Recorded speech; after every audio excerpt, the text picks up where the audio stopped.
200 people walked out of an Amy Schumer show in Tampa Bay, Florida. This happened after she was mocking Trump supporters. So a small portion of the 20,000 person crowd booed and left the venue, and Schumer's set turned to topics like gun control and the upcoming election. She asked for a Trump supporter to come up on stage with her, accompanied by a member of security, to explain why that person was voting for the Republican nominee. And the person basically said, "I don't trust Hillary Clinton." And then, she went on to sort of mock this guy and say that she just doesn't understand why people could be voting for Trump, and a lot of people started to boo, in which case she said, "You guys can leave. If you don't want to be here, you can leave." Some people celebrated this, other people were not so happy with the performance. In an interview, one of the attendees said, "I don't want to hear that. We wanted to have a good night out without distractions with the politics. It's a bit much." However, a lot of people on Twitter were voicing their support of Amy Schumer. Let's throw up a tweet where it says, at the Amy Schumer show tonight, she asked the sexually assaulted to stand up together. It was the least alone I've ever felt. Thank you. So obviously there are a lot of politically targeted messages, but also larger social issues that she touched on. If you know anything about Amy Schumer's comedy, she doesn't back away from the tough issues. So you don't go to your show if you don't like that sort of thing. And then in graphic 4, we see Amy Schumer asked all sexual assault victims to stand up in the audience, and people left. Powerful moment, and disgusted at the walkouts. And then the last one is just sort of Hillary for Florida tweeted out, "Amy Schumer is making sure these Floridians are registered to vote. #Stronger Amy Schumer has been a very outspoken supporter of the Hillary Clinton campaign. So again, this whole story to me is, what do you expect when you're going to an Amy Schumer show when we're this close to the election? She's going to talk about this. She's been a huge advocate to end gun violence in America after there was the shooting at her film Trainwreck. So this to me sounds like people went to a comedy show not really understanding the comedy of the person they were going to see, and that's on them. They left. They're allowed to do so, but they went to an Amy Schumer comedy show. Here's the thing. I understand why someone who is pro-life might be attracted to a show called Inside Amy Schumer. Because according to people who are against abortion, the government has a place inside Amy Schumer, inside Grace Baldridge, inside every woman. And I think that's what they were thinking. But I get it. You hear that Amy Schumer is a popular comedian. You know she was in the movie Trainwreck. You might not know her politics. There is a big comedian doing an arena show in your neighborhood. You go out, you see it. I have no problem with the Trump supporters leaving and being like, wait a minute. We've all listened to that comedian who suddenly got political. Mm-hmm. Even maybe we didn't know they were going to be political at the beginning, but you hear a comedian who you rely on to just tell funny jokes about whatever it is. Yeah. And then they get political and you're like, all right, I'm going to go. So do you think that it's okay for comedians to comment on politics, or you think you should just keep it separate? I think it depends on the comedian. Like, I remember... But 3 weeks before an election.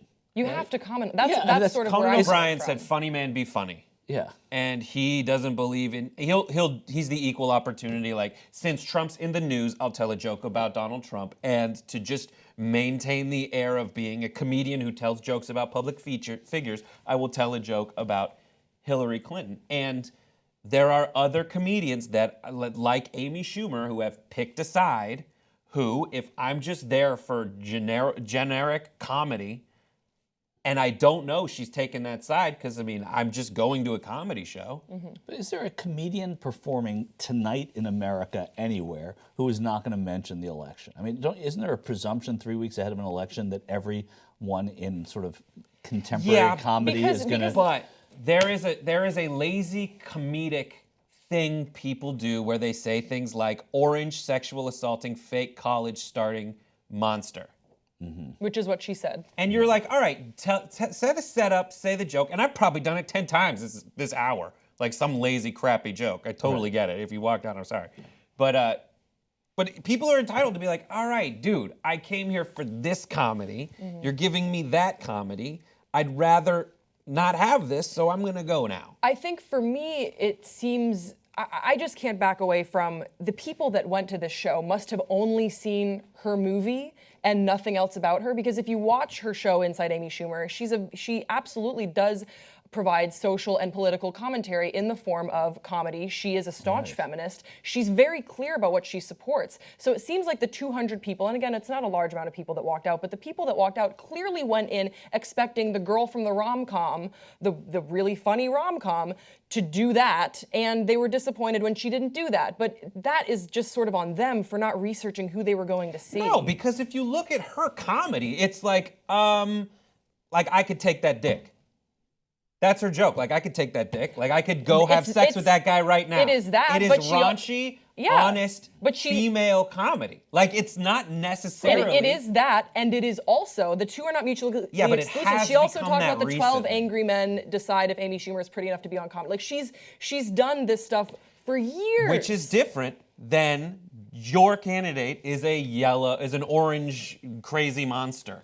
And I've definitely been there where I've listened to a comedian that I like. This happened with Seth MacFarlane for me. Watching Family Guy, which I take to be just like a bunch of jokes, knowing that he's politically minded, suddenly he gets into like this very specific George Bush reference, and I'm like, I came here now to get away from the shit show that is politics. And I can't. And not only that, but for better or for worse, I'm not defending Trump people for choosing Trump, but once they have the experience of someone shitting on the person I like, for me to just be like, boo, I'm leaving. Michael, how do you feel about comedians taking a stake in the political process? Maybe if they weren't involved in it before and now they're speaking out. Does that ruin it for you? No, it doesn't ruin it. I mean, listen, as a big Mort Saul fan. Yeah, let me get a newspaper out. Let me get the newspaper out. No, I think Brett's right. Of course you can walk out. But I think that there's a presumption that on 3 weeks before a national election, with especially this election, that somebody is going to be making a political joke, and this person specifically, 20,000 people went to watch this concert, right, or this whatever they call it, this show, and Amy Schumer comes up and does this. First of all, great for the Democrats in Hillsborough County, Florida, because 19,800 stayed, only 200 left. That's a good. It's a very good poll. That's a great poll for the Democrats in Hillsborough County. But the notion that Self-selecting group.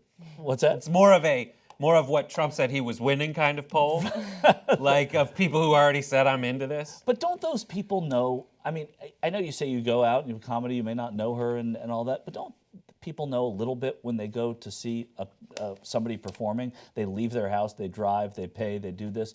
They have some idea who Amy Schumer is. And maybe only 200 people didn't know what she was. They are allowed to leave, but I don't think there's anything.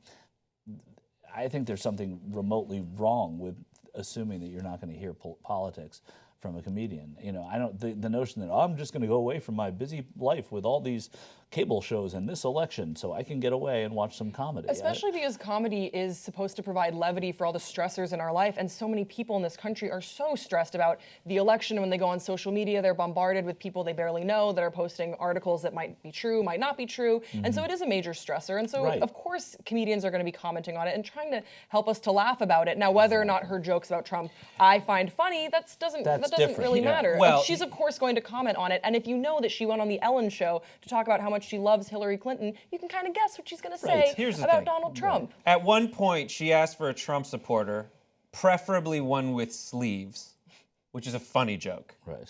But it automatically says, Trump supporters, you guys aren't wearing sleeves. Now, granted, there's probably hilarious that someone's looking down like, I don't have sleeves on. Oh, shit. That's me.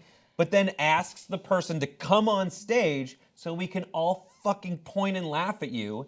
And then when they ask the person, and the person's response is because he, quote, doesn't trust Hillary Clinton, that's a fair point. Like, there are people out there who are voting for Trump because they don't. So the things that I'm seeing, I need to watch the whole thing. I haven't been able to piece together the whole thing from, like, live tweets and Vines and whatever. But, like, I'm very happy that there are people there who were saying, you know, victims of sexual assault, stand up. We all have a moment together. I've never felt so alone. For me, that way outweighs the inconvenience for the crappy Trump people who left. Right. But that said, I totally get it. And good for Amy Schumer for tricking these people into coming to her show. So then shitting on them. And then they leave and she gets to keep the money. No refunds. Sorry, friends. There's so much you get with Young Turks membership. You get the full 2-hour show of the Young Turks every single day. It's commercial free. You get Aggressive Progressives. You get all the other network shows that we put together. What else? Post games, right? And other things. And hugs and kisses and rainbows. You know what? Somebody go get a six-pack. And let's all enjoy membership together. tytnetwork.com/join.